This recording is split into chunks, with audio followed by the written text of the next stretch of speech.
Hello बच्चों, आज मैं बात कर रहा हूँ आईआईटी एडवांस मतलब पहले का क्वेश्चन है। आईआईटी 1983 काफ़ी ओल्ड क्वेश्चन है और काफ़ी एडवांस क्वेश्चन है। फिजिक्स का क्वेश्चन है, ये काइनेमेटिक्स में दिया हुआ है, तो मैं इसको काइनेमेटिक्स के हिसाब से सोल्व करेंगे। इसको न्यूटन्स लॉज ऑफ मोशन के हिसाब से भी सोल्व किया जा सकता है, लेकिन अभी मैं इसको जो सोल्व कर रहा हूँ वो है न्यूटन्स काइनेमेटिक्स के हिसाब से इसको सोल्व करते हैं। क्या क्वेश्चन है? In the arrangement shown in the figure the ants P and Q are of an on string moves downwards with uniform speed u। कह रहा है कि यह एक अरेंजमेंट दिया हुआ है, ए बी पुली है, इसमें एक मास हैंग किया हुआ है, एंगल थीटा, ये एंगल थीटा है, और ये Q है और ये P है। ये दोनों P और Q u स्पीड से नीचे की तरफ आ रही है। पुली ए एंड बी फिक्स है, मास m moves upward with speed. तो m मास तो ऊपर जाएगा, पर ये कितना से जाएगा? मतलब ये स्पीड इसकी इधर हो जाएगी ना, इधर जाएगा नहीं, इधर जाएगा नहीं, इधर चला जाएगा, ये वाला स्पीड। मतलब आपको बताना है U capital M, U capital M. इस डायग्राम को मैं नोट करता हूं। देखो, इस डायग्राम को फिर से एक बार नोट कर रहा हूं। यहाँ पर सोल्यूशन में इसके कई सारे मेथड है, पर ये सवाल काइनेमेटिक्स में पूछा है, तो मैं काइनेमेटिक्स के हिसाब से इसको वर्क करूंगा। अगर ये न्यूटन्स लॉ मोशन में सवाल रहता है तो न्यूटन्स लॉ मोशन के हिसाब से सोल्व किया जाता है। वहां पे काफी आसान है न्यूटन्स लॉ मोशन में। यहाँ पे आसान तब है जब आप जल्दी सोचते हो। जल्दी आप सोचोगे कब? जब प्रैक्टिस ज्यादा रहेगी तब। सिर्फ थ्योरी से नहीं, तरह तरह के जो क्वेश्चन को आप सोल्व किए रहोगे ना, तब जाके होगा। तो आप इसको ऐसे करो, ये जो डायग्राम है इसी डायग्राम को पूरा नोट कर लो, कोई प्रॉब्लम नहीं। एक बार नोट करो यहाँ पे डायग्राम, क्योंकि डायग्राम में ही सोल्यूशन है।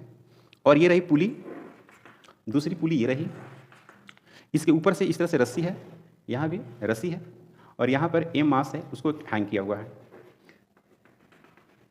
ये हो गई थीटा और ये भी हो गई क्या? थीटा। इधर ये आ रही है, इधर ये है, ये Q है, इसकी भी स्पीड U है, और ये भी ये P है, इसकी भी स्पीड U है। तो सवाल ये है कि ये भाग रहा है ऊपर, तो ये कितना से भाग रहा है? तो मान लेता हूँ कि ये जो जा रहा है ऊपर की तरफ ब्लॉक, उसका नाम UM है, UM। ये वाली जो लंबाई है, ये वाली, इसको हम मान लेते हैं L, गुड आउट, L मान लेते हैं। ये वाली जो लंबाई है, ये वाली लंबाई, इसको मान लेता हूँ X, समझो बात को, ये हो गई X, और ये वाला मान लेता हूँ Y। और ये एंगल कितनी है? 90 है, ये वाली एंगल 90 है। तो आप लिख सकते हो फ्रॉम फिगर से, from figure L square plus Y square is equal to X square. सही बोला? ओके। ड्यूरिंग मोशन, ध्यान देना क्या बात लिख रहा हूं। ड्यूरिंग मोशन, मोशन के समय क्या क्या हो रही है? एल कांस्टेंट रहेगी, लेंथ क्या रहेगी? कांस्टेंट। ये ब्लॉक यहाँ हो या यहाँ हो या यहाँ हो, ये वाली लेंथ में कोई चेंजिंग आएगी? नहीं आएगी।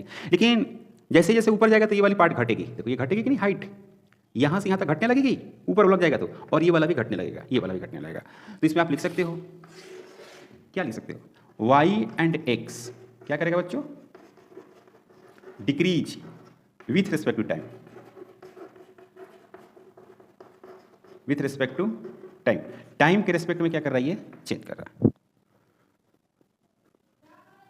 Correct, good out. और उसी हिसाब से थीटा क्या करेगा? अपना चेंज करेगा। थीटा भी क्या करेगा? तो किसी पॉइंट पे, यहाँ एक पॉइंट मार करता हूँ, यहाँ पे एक पॉइंट मार करता हूँ, तो ये पॉइंट खसक के यहाँ से यहाँ जाएगी, और ये पॉइंट खसक के यहाँ से यहाँ चली जाएगी। तो इसकी कोई स्पीड होगी ना, इसकी स्पीड क्या होगी? यू होगी। इसकी स्पीड क्या है? यूएम है, यूएम है। तो मैं क्या करता हूँ कि इसी इक्वेशन को दोनों तरफ डिफ्रेंशिएट करता हूँ। दोनों तरफ क्या करता हूँ? डिफ्रेंशिएट। तो जैसे डिफ्रेंशिएट करेंगे तो क्या मिलेगा? देखो, D L square from first लिख देता हूँ भाई, कि फ्रॉम फर्स्ट, और मैंने क्या किया? डिफ्रेंशिएट किया। डिफ्रेंशिएट फर्स्ट टाइम के रिस्पेक्ट में, तो क्या लिखेंगे? D divide by D T L square D Y square divide by D T and D X square divide by D T. तो यहाँ पर क्या मिल जाएगा? 0। इसका क्या मिलेगा? 2y dy divide by D T. यहाँ पे क्या मिलेगा? यहाँ पर मिलेगा 2x dx divide by D T. एक बात का ध्यान रखो, ये वैल्यू घटती है x टाइम के रेस्पेक्ट में तो निगेटिव, ये भी क्या हो जाएगी? निगेटिव। फाइनल रिजल्ट क्या आएगा? Minus 2y dy upon D T is equal to minus 2x dx upon D T. तो ये 2 से 2 कैंसिल, माइनस से माइनस कैंसिल, तो यहाँ पर y, यहाँ पर हो जाएगा um। ये y है ना, y का रेट ऑफ चेंज क्या दे देगा? um दे देगा। क्लियर है? और x और dx अपन dt का रेट ऑफ चेंज क्या दे देगा? ये, मतलब कि ये मिलेगा, तो ये हो जाएगा u। सही है? मुझे क्या निकालना? ये निकालना, ये तो um U M is equal to क्या होगा, यू इंटू एक्स डिवाइड बटे वाई। एक्स डिवाइडेड बटे वाई, ये एक्स है और ये वाई है और ये थीटा है, तो क्या लिखेंगे कॉस थीटा। कॉस थीटा बराबर क्या हो जाएगा, कॉस थीटा बराबर हो जाएगा, अगर यहाँ पर फार्मूला को यहाँ से क्वेश्चन को हटा देता हूँ, क्वेश्चन को आप हटाएंगे और यहाँ पर सोल्व करेंगे तो आपको क्या मिलेगा, देखो cos theta equal to base, ये थीटा है, ये बेस हो गया, हाइपोटेनस, तो कॉस थीटा बेस डिवाइड बटे hypotenuse, base divide by hypotenuse.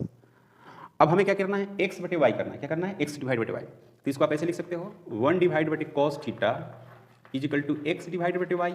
लिख सकता हूँ कि नहीं लिख सकता हूँ, इसको थर्ड और इसको लिख दो सेकेंड।